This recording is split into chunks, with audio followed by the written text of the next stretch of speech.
Welcome back, ladies and gentlemen, to George Croft's American Music Show. Today, we are diving into the life and career of Porter Wagoner, so stick around. All right, we've got a new music alert, ladies and gentlemen. My latest single, High Sierra Coming Down, has just dropped and is available wherever you get your music. So go ahead and check it out, send it to a friend, and remember that's High Sierra Coming Down.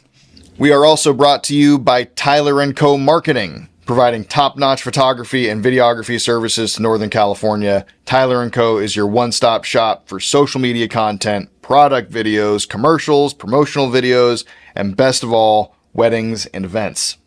I dare you to take a quick scroll down their Instagram page at Tyler & Co. _marketing and tell me it doesn't look like a Hollywood production. If you want people to ask you who the executive producer of your wedding was, call Tyler & Co. If you want it to look like you got paid just to be in your wedding photos, call Tyler & Co. If you want the video of your first dance to look like it qualified you for the Screen Actors Guild, call Tyler & Co. And best of all, your future father-in-law is going to forgive you for everything. Everything. When he finds out how much money you're saving him on this wedding by using Tyler & Co. marketing to capture your big day. So visit tylerandcofilms.com for all your photography needs. That's tylerandcofilms.com.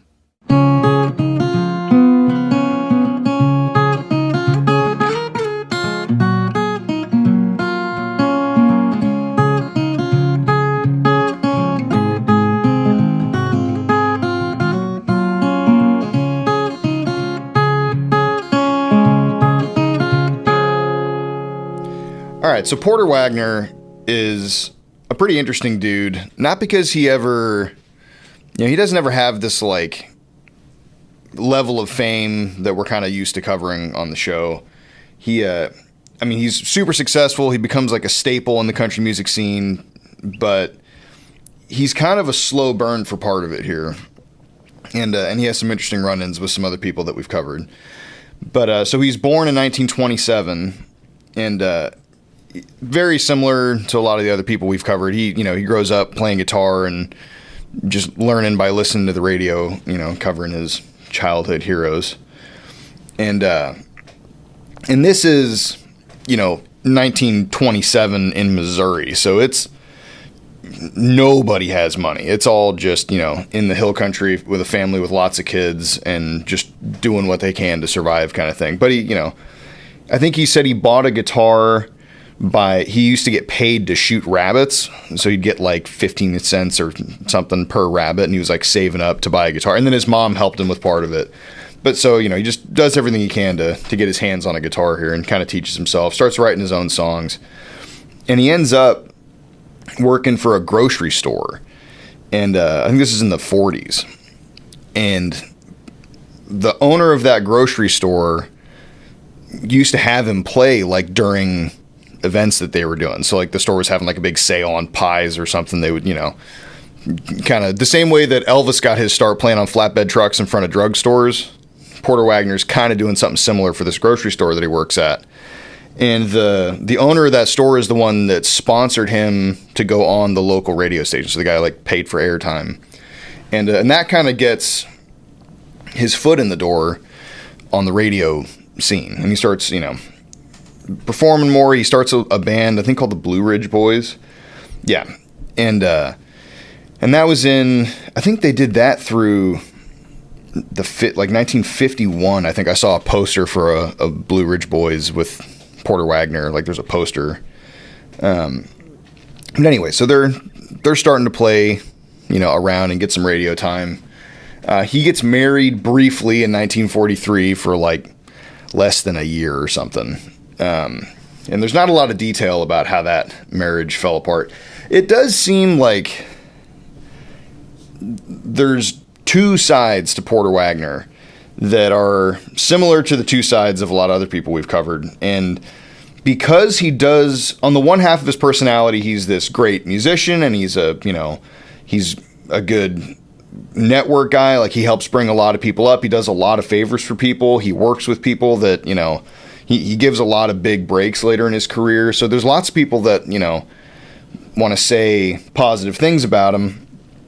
Underneath it all, there does seem to be kind of this kind of darker side to him where he was pretty controlling, and there's rumors of abuse, but nothing that I could find that was like super concrete. So I hesitate to bring too much of that into the combo here. But supposedly he had a kind of dark side to him especially when it came to the women in his life.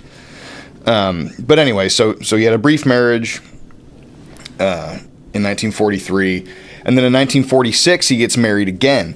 That marriage is pretty weird because, so like I said, and it's 3 years after his first divorce, but his second marriage, they're separated for most of it. Like, they don't get divorced until I think 1986 or something. And so it's a 20-year deal, or a 40-year deal. They got married in 46 and they get divorced in I think 86. But for half of that marriage, they're separated, but they just didn't want to ink the divorce because it was like the community they were from that was super not okay. And so instead of just getting divorced, they just stayed married but were separated for like Porter Wagoner's, like a good chunk of his music career here. So he's out there, not doing the rock star thing. He didn't really have a rock star moment, but he had affairs and relationships all through the years here. But anyway, but that second marriage starts in 1946 and turns less than amicable relatively soon. And so in 1949, he goes to Nashville for the first time. He just does like a trip kind of thing, and he's trying to get his foot in the door in the music business. And in 1951, it starts to pick up a little steam where he's actually doing some recording, and he gets picked up at a radio station, I think in Springfield. And his job at the radio station kind of gets his foot in the door, and he ends up getting a recording contract with RCA Victor. And he starts to get some pretty serious hits here early on. Like I said, nothing before that was screaming success, but he was persistent enough. He knew the right people. He worked to get himself in the right rooms. And then in 1954, and then like through 54 to 83, like, so this next 30 years here, he gets like 80 charted singles. And which was A Satisfied Mind was in 1955. That hit number one. Misery Loves Company hit number one in 1962. Green Green Grass of Home hit number 4 in 1965. And what's funny about the Green Green Grass of Home, I saw him in an interview talking about how back then really good singles were pretty hard to find. And it's not like today where, like, nobody's singing the same song here. Everybody's after their own number one hit, or their, whatever the best song they can come up with. Back then, somebody would do a great song and then like 5 people would cut it. And so the same song would be on the radio from 5 different artists for months. And that's the Green Green Grass of Home is a good example of that. But anyway, that was a Porter Wagoner song. And he ends up as a feature performer on a TV show called the Ozarks Jubilee in Springfield. And that's his first taste of TV exposure. So he's starting to kind of get his image put together. He's starting to kind of have a reputation as a showman. He's a good presenter. He's a good writer. He's a good singer. He's got everything. He's got all the pieces necessary to have a showbiz career. And in 1957, he gets not that he hadn't had any breaks up to now, but 1957, he gets a really lucky break where he goes to Nashville. So he moves to Nashville, and he's just door knocking at record labels and stuff. And he goes to the Acuff Rose Publishing Company, which we covered on the show. And he just walks into the office and is like, I want to sing for Roy Acuff. Like, I'd like to meet Mr. Acuff. Can I sing for him? And, and just kind of the audacity of it. They were like, sure, I guess, And so Roy Acuff happened to be there, comes walking out, and Porter Wagoner just sings a cappella for him. Like, wasn't playing guitar, he just sings. And I can't remember what song he sang for him, but anyway, he just like walks into the office. I'd like to speak to the boss. Boss happens to be there. He just sings a cappella for him. And Roy Acuff was impressed enough that he basically like puts in a word at the Opry for him and is like, hey, you guys need to check this guy out.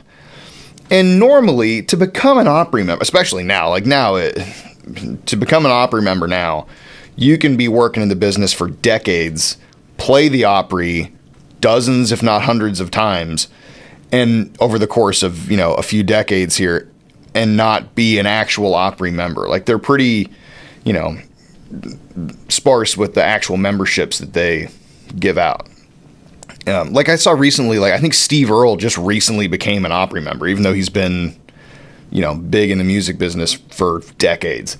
And they make a big thing of it, every time someone gets invited to be an Opry member, they're crying on stage, and it's a big prestigious thing for them that, like I said, that people work decades to get. Well, Porter Wagoner just cold walks into Roy Acuff's office. Roy Acuff says, "No, it's pretty good." Calls the Opry people, and within a very short amount of time, he's brought on as a member of the Opry. I think he was number 29 or something. It was really quick and really early on, and it kind of catches a lot of people off guard. But it works. He just all of a sudden, from being Mr., I got a couple of hits on the radio and kind of new to town, suddenly, bam, front and center, and killing it. And so he also. This is where, so Porter Wagoner's version of some of these stories conflicts with some historical timelines here, but he was one of the big nudie suit guys. So and especially after 57, so when he's on the Opry a lot, it's his signature thing initially is he's wearing these big, bedazzled suits. Porter Wagoner, I saw him in an interview make the claim that he was the first one to do that, and that he had gotten with Nudie Khan out in LA in 1953, and that's kind of how he started it. That's not true, because there were a bunch of other people that were already getting nudie suits by like Hank Williams died in 1953, and he was known for his nudie suits. It was enough established by then. So the idea that Porter Wagoner started it in 1953 is not correct. And maybe he was just misremembering. Maybe he meant to say 1963. I don't know. But yeah, but he does become known as he does put the most juice into that persona where he's kind of the rhinestone guy. And he would travel all over the country with $50,000 plus worth of suits in his backpack and different pairs of boots, and he would kind of coordinate his wardrobe. And people asked him about it in interviews all the time, and he would say, "Oh, this one cost about $5,000 just for the jacket and pants, and these boots are about $10,000 and whatever." And he got, once he gets into the money, he's pretty flashy with it, at least on the wardrobe end of things. And but anyway, so I think in 1960, he gets his own TV show called The Porter Wagoner Show. And that show, I'm surprised that you don't see more clips from The Porter Wagoner Show floating around. You see a lot from, George Jones had his own show, and a bunch of these guys did. But Porter Wagoner had it for 20 years, which is nuts. And it was the same kind of format. It was all Porter Wagoner would perform, his band would perform, they'd bring on other artists, they'd do comedy sketches, that kind of thing. And, but when he starts it, he started off with a girl named Norma Jean. And Norma Jean was kind of a relatively, up and coming artist at the time. I'm actually not 100% sure how he met her and where that connection came from. But by the time they start the TV show, she's not really the co-host, but she's the kind of the other half of the act kind of thing. And they're singing together. And the show gets really popular. And she becomes a pretty, a well-recognized woman in the country music business. Now, this is where things start to get weird, because Porter Wagoner starts to feel, this is his first taste of control, and he's making all this money, and he's from the outside, it would appear that he's got all this business acumen, and he's great at picking winners, and he knows how to produce great music, and he's got all these pieces that come together. He would run into financial trouble later, but that's, par for the course. These guys are making and spending so much money, it'll make your head spin.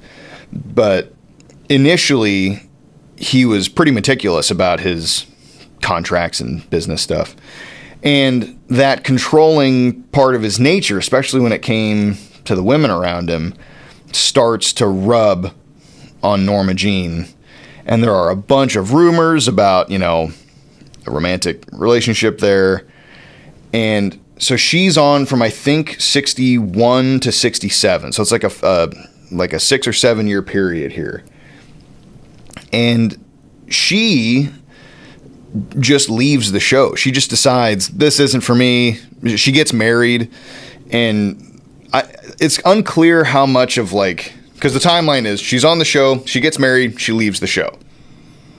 And then, it looks simple enough, but when you dig in, you realize that it seems to me that it was a combination of her getting married created a conflict between her and Porter Wagoner. He's exerting all this control. He's a kind of a business shark on the back end, and she just had enough. So she decided, I'm getting out of the music business. And she does. She gets married, she leaves, she goes back to Oklahoma City or something, and Norma Jean kind of falls off the music scene without any real, there was no big event that happened to her. She just got married and decided she wanted to go do that for a while. She would later, I think in the 80s, she would kind of get back into the music scene, and she's, there's plenty of footage of her coming back to the Opry. She does a lot of TV show appearances talking about a lot about Porter Wagoner and kind of the other people she's worked with, but she kind of does just unplug her career at this point and just kind of puts it on the shelf for a while. And that was Porter Wagoner's first kind of moment where now he's got to replace her. And they hold auditions. A bunch of different people apply and audition. I think it came down to 3 major ones. I don't know who one of them is, but one of them was Tammy Wynette and the other one is Dolly Parton. And so by that time, Tammy Wynette was already kind of up and coming, and Dolly Parton, this is when she's coming back. So we had talked briefly about Dolly Parton during our Chet Atkins episode. This is after she has come back to Nashville and she's getting her kind of real start. Like I said, she'd been around since she was 11 or something, but she goes home, finishes school, and she's starting to chase opportunities back to Nashville. She auditions for the Porter Wagoner Show. And it depends on how you want to look at it. Porter Wagoner says that he picked Dolly Parton because she was so different than Norma Jean. He didn't want the audience to think that he was just cutting and pasting another similar person. He wanted a fresh breath, a breath of fresh air into the show. So where Norma Jean was kind of reserved, she was, she wasn't a flashy person. She just got up there, did her job, made her jokes, sang her songs, and kind of kept to herself. He was looking for a character that the audience could it could be a new shiny thing that the audience could get excited about, and not necessarily just a cut and paste replacement. So that's why he says he picked Dolly Parton, because Dolly was a force to be reckoned with already at that time. And but the other way to look at it is that he picked Dolly Parton because she was new and up and coming, and he couldn't control Tammy Wynette the same way, because Tammy Wynette was already established, and he wasn't interested in hiring someone who kind of knew how things worked and would put their foot down if he ran over the top of them. So he picks the relatively unknown Dolly Parton. Now, him and Tammy Wynette remain friends. Tammy Wynette tours with him for a while, and they maintain a tacit friendship, and there's rumors there about some romantic involvement, leading to one of the funniest interactions, I think, from the George Jones episode that we did. I think I talked about this in that episode, where I can't remember what year this would have been in. It might have been late 60s, early 70s. But George Jones corners Porter Wagoner in the bathroom at the Opry and pulls a gun on him. And there's there's a couple different versions of that story. But essentially, there was rumors about, Porter Wagoner's physical gifts. And George Jones pulls a gun on him. Is let's see what everybody's talking about. And so, but George Jones never said that story out loud. Porter Wagoner didn't say that story out loud. but other people that were there did. So I don't know how much truth there is. That might be just some Opry lore, but it's funny either way. And but anyway, so they had enough of a relationship that interaction supposedly happens later. George Jones did not like Porter Wagoner for that reason later on. But they all get along professionally, and it's fine. There's not any giant rift, I guess, despite that funny story. But anyway, so Dolly Parton joins the Porter Wagoner Show, I think in 1967.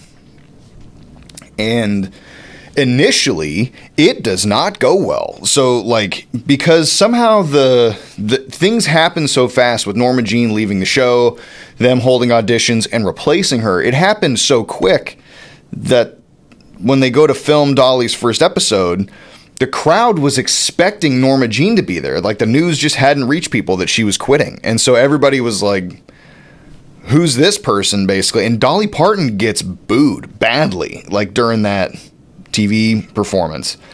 And you see her kind of holding it together, and she, but you can see it on her face. She is not having a good time. And Porter's trying to be like, oh, this is the lovely Dolly Parton, and she's great, and you guys are just going to love her. I'm sure you are. Let's sing a song, Dolly. And but you can see it on her face that she is not having a good time. So after the show, she goes to her trailer and is just bawling her eyes out because she's just been rejected completely by the audience of this TV show that she thought was her lucky break. And this is where Porter kind of leans in here. And this is kind of what people refer to as the golden age of their relationship, is this first few years here, because he goes to Dolly and is like, hey, listen, if we're going to win him over, we got to start doing some duets. Instead of just throwing the camera to her, she sings a song, then he sings a song. He kind of goes to her and is like, look, if we start cranking out music together and we'll sing together on the show, the audience will start to identify, a little bit faster, I think. So they do, and it goes really well. And it's, they get over that speed bump pretty quick, and they start cranking out really good music. So Dolly Parton, her partnership later with Kenny Rogers and how they would team up and tour and make a bunch of great albums together, and it sort of overshadows her previous partnership with Porter Wagoner, because it was kind of the same thing where it was just the two of them got known as a duet sort of, and they're cranking out all this great music. And but it does, problems arise a few years later here, because during this time, so after Norma Jean leaves and Porter Wagoner gets his first ego check, I do think the fact that he couldn't control that situation, he did not want her to leave and she left anyway, that sort of changes in him, where he gets more protective, and his sense of wanting to control stuff really kind of cooks a little hotter now. And so he's,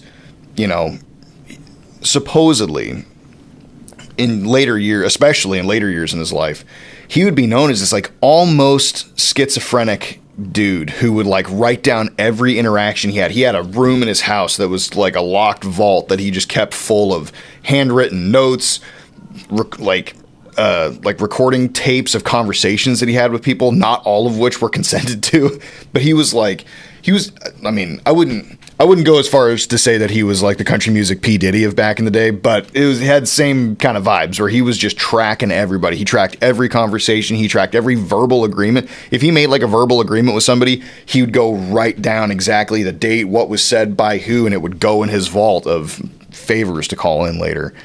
And so that is getting started here, and Dolly Parton starts to kind of come into her own and starts to get opportunities outside of the Porter Wagoner Show, and he does not like that. And so that's where the relationship starts to sour as she's getting opportunity and he's trying to hold on to control. And she would complain later that she had no creative control over her work with Porter Wagoner. And he justifies that later. So the relationship has a lot of ups and downs. So there's a lot of initially it's great. Then they have this phase where they're kind of mad at each other. And then later years, they, kind of reconcile. And they both get asked about each other constantly for decades. There's lots of interviews you can find of both of them getting asked about each other decades after this happens. But the best explanation that I could find from Porter Wagoner about this phase is that in his mind, he is paying Dolly Parton. Her paychecks have his signature on them, so he thinks that means he has the creative control, which is a relatively reasonable assumption to come to. And he was he's producing everything. He's footing the bill for all this stuff. And, but I think he thought that meant I get all the creative control, and he starts to kind of steamroll Dolly Parton. And that is not something you can do for very long without Dolly deciding that she's had enough. So I think it was 1974 is when she leaves the show. And it wasn't like a amicable thing initially, despite the fact, I will say, Dolly Parton was a class act the whole time. Like, you cannot find an interview where she's bad-mouthing Porter Wagoner. You can find a couple where he says some kind of underhanded stuff about her, but she never snaps into that gear. She's always like, look, I love Porter Wagoner. He helped me out. Like, he was a huge part of my career. I'll always be grateful to him. Like, she never gets out of that gear. So, but like I said, despite the behind the scenes conflicts here, where like she starts trying to have her own band on the show, on the Porter Wagoner show, and that doesn't go very well. And then he's wanting, control of what she's doing outside of the show. And then she leaves. So she has enough, pulls her chute, she gets out of the Porter Wagoner show. But in that process, right before that happened, so Porter Wagoner, I should say here too, when she does this, just to give you an idea of Dolly Parton's mind and how she was feeling at the time, this is where Dolly Parton writes, "I Will Always Love You," which will become, like, Whitney Houston will do it a couple decades later and make it like one of the biggest songs that's ever existed on the radio. But Dolly Parton writes "I Will Always Love You" as a breakup letter to Porter Wagoner because she's leaving the show and she's like separating herself from him professionally. Dolly will say that the two of them did not have a romantic involvement. Some people suggest that they did. Dolly says flat out they didn't. And then I saw in one interview, somebody asked Porter Wagoner about it, and he's like, well, I'm writing a book, and if you want the answer to that, you'll have to read it in the book, kind of thing, which was a pretty nasty thing to do, especially because the book, he doesn't really say flat out yes or no. Like, he talks about how they, had this, like, they did love each other and they had a very close relationship, but the rumors continue to fly. But anyway, Dolly Parton says, no, they didn't. That song was just about the professional breakup between the two of them. And she writes this song and she performs it on the Porter Wagoner show. And she kind of meant for that song to be this like olive branch thing. It wasn't like a, screw you, I'm leaving song. It was like, hey, like I'm moving on with my career. I will always appreciate everything you did for me. Like, no bad blood here. And initially, it sort of has the desired effect. Porter Wagoner is like crying and, it's this very emotional thing and he appreciates the song. That does not stop him from relatively soon after she leaves from suing Dolly Parton. And he sues her for, depending on what you read, between $1 and $3 million because he makes the claim they made a verbal agreement that he would get 15% of Dolly Parton's income for a 7-year period, which is a insane thing to agree to. I don't know. And when he says verbal agreement, this is where everything gets weird, because if they're just in a conversation and Dolly says something if he's like, oh yeah, I think I should get a percentage of your whatever, and she doesn't feel like having that fight right this second, she's like, oh, maybe, I don't know. And he's like, well, we've made a verbal agreement. He writes it down in his little black book and puts it in his vault. And like I said, he sues her, and whatever the outcome is, so they settle that out of court. And Dolly ends up paying him a little bit. So there was enough of an agreement that she does cut him a check at some point. But she would later say that it was worth every penny because it did its effect to cool down that conflict that was going on. But this is where you'll find interviews with Porter Wagoner kind of not being so nice to Dolly Parton. And then later, like, Dolly Parton ends up, I think in the 90s, she ends up owning a lot of a big catalog of songs that Porter Wagoner had written and performed with her. and he wanted them back. And Dolly Parton could have stuck him with like $1 million+ bill if he wanted the rights to those songs back. And he sued her for $1 million and she paid him something. So she kind of had every right to do it. Like, she had this moment where she could have gotten all that money back. And she writes him this sweet letter. It's like a fax. It's just like a half a page of a fax that she sends him. And I saw him, he shows it in one interview. And it's just this kind of nicely worded, like, "Dear Porter, like, I understand you want to buy these songs back. Like, I appreciate everything you've done for me. You can have them for free," basically. She just gives him that catalog, which was worth a lot of money. And that, and that, like I said, that was decades later, but that just kind of shows you kind of the type of person Dolly Parton is. Like, she really could have sunk the knife if she wanted to, but she didn't. And she never does anything to badmouth Porter Wagoner. But anyway, so Dolly Parton leaves the show. And at this time, everybody describes Porter Wagoner as changing a lot as a person. He loses a lot of his, like, fun, boisterous personality. He starts to be even more guarded. I mean, if you think he was paranoid before about, verbal agreements and contracts and stuff, he doubles down here. And this is where you start getting the stories of, like, the, recording conversations, recording his phone lines all the time, having this secret vault full of handwritten notes. But he does, so in spite of that, he does continue his career, and it goes pretty well for him. Like I said, I mean, the Porter Wagoner Show stayed on TV until, 1981, I think, somewhere in there. So, it lasts, 8 years or something after Dolly Parton leaves. But let's see here. So then there was also another interaction here, which I think was in 1960, I think, somewhere in there. Porter Wagoner is one of the only people in Nashville to welcome James Brown to the scene. So, like, and this is, for context, like, this is the same kind of period that we've talked about in the past, like, where, like, the payola scandal thing going on, and, like, black artists getting breaks on TV, and everything's kind of swirling. Chuck Berry's doing his thing, and the racial shift not racial shift, but the shift in race relations in America is white hot here. Like, we're knee deep in the civil rights movement. And James Brown gets, like, Porter Wagoner flexes his muscles at the Opry and invites James Brown on, which was not a normal thing. Like, it was him making a statement and saying, "Hey, this guy's a musically really talented dude. We should have him on." Porter Wagoner reaches out personally to James Brown to invite him. And when James Brown gets there, Porter Wagoner's just super welcoming to him. He has him over for dinner at his house later. It was a really positive experience for James Brown. And he would later say that, like, Porter Wagoner was the only friend he had in Nashville, because that guy was, he said lots of people would say nice things. Porter Wagoner's the only one that followed through.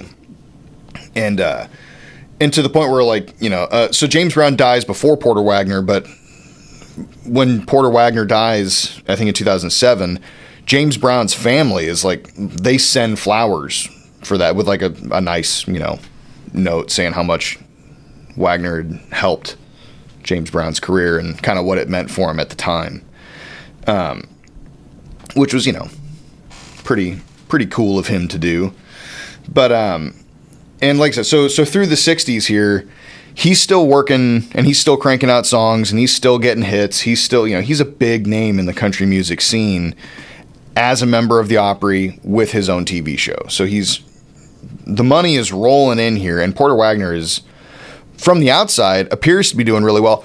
And it was, like, people were pretty surprised to find out that him and Dolly were having the amount of conflict that they were having. Like, when the news broke that he was suing Dolly Parton, it caught everybody off guard, because they thought they were, like, the dream team people. It would kind of be like if you later found out that Kenny Rogers sued Dolly Parton. How weird that would be, because they're so affectionate to each other in interviews and they're always, talking each other up. And then if you found out that one is suing the other, it would be like, who would have saw that coming? That's basically what's happening here. And, But anyway, but like I said, their careers kind of continue side by side. Dolly Parton goes off to have an ungodly amount of success, and I mean, obviously she's still working today. She's one of the greats, but she does credit Porter Wagoner with that initial start. Okay, so we're into the lawsuit here.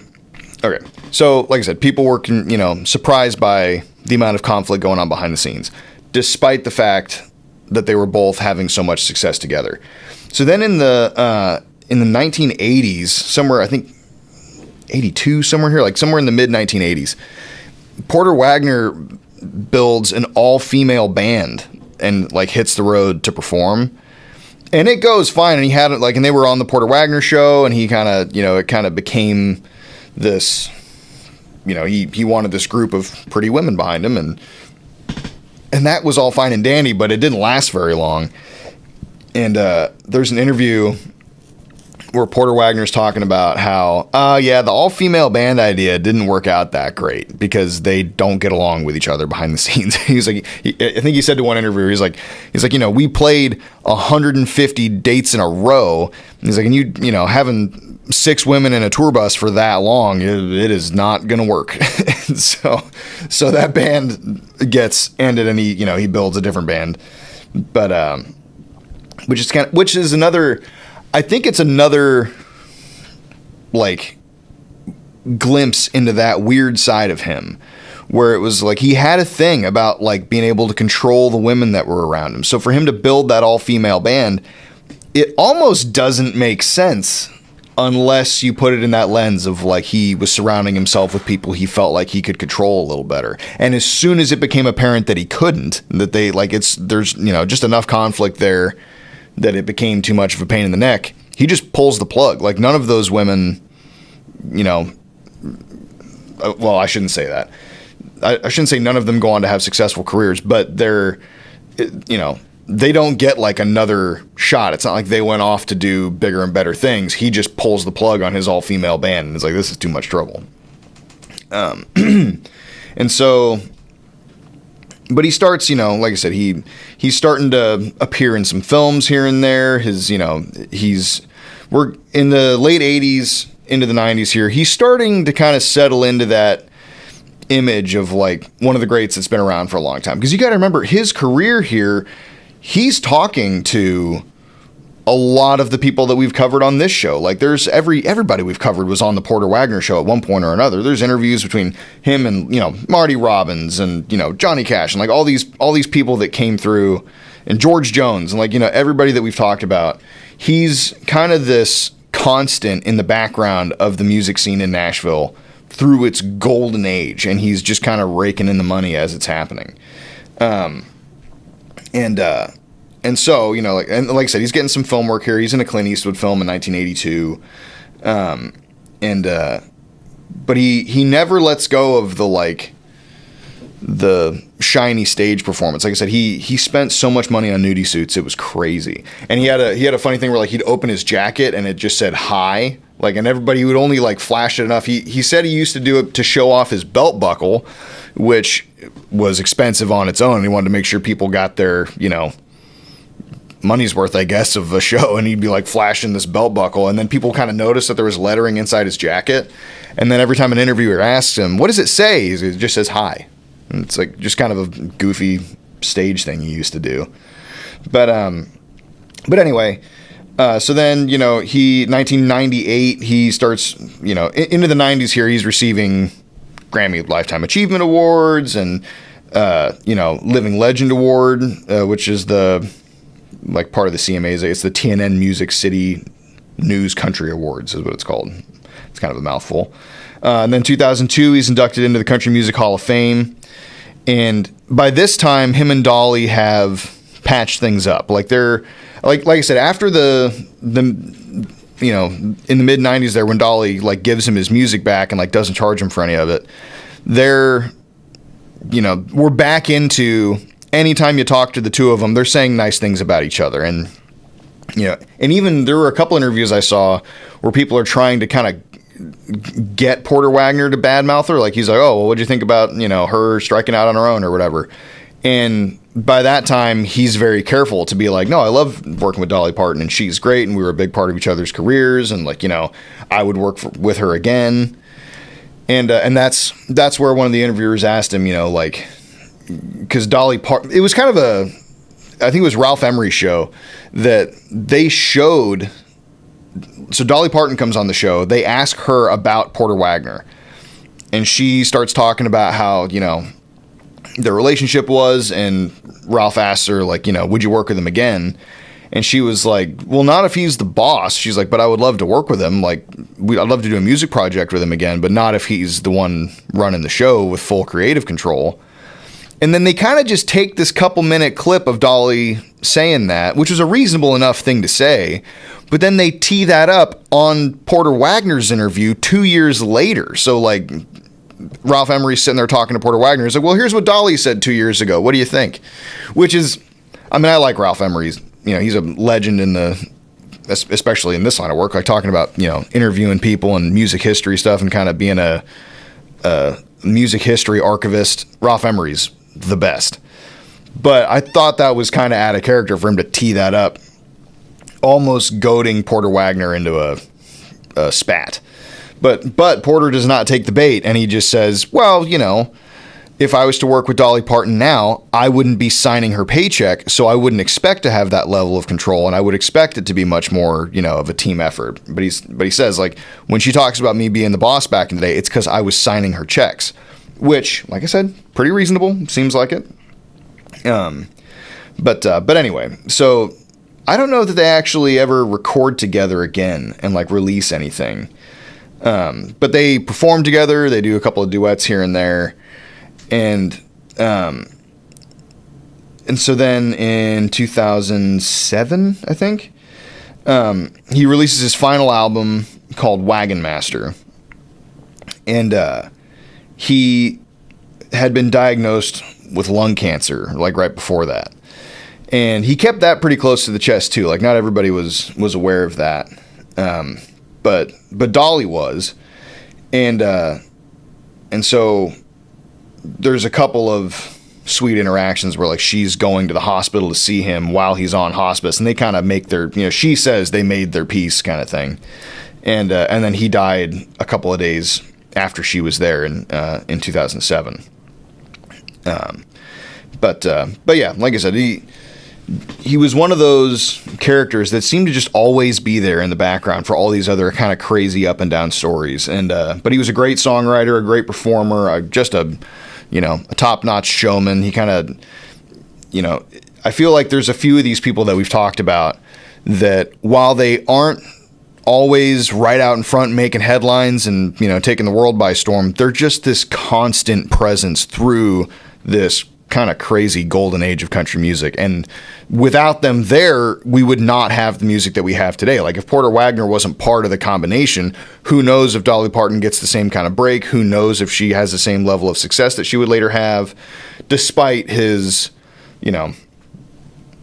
less shiny side being a little bit controlling and kind of having his issues.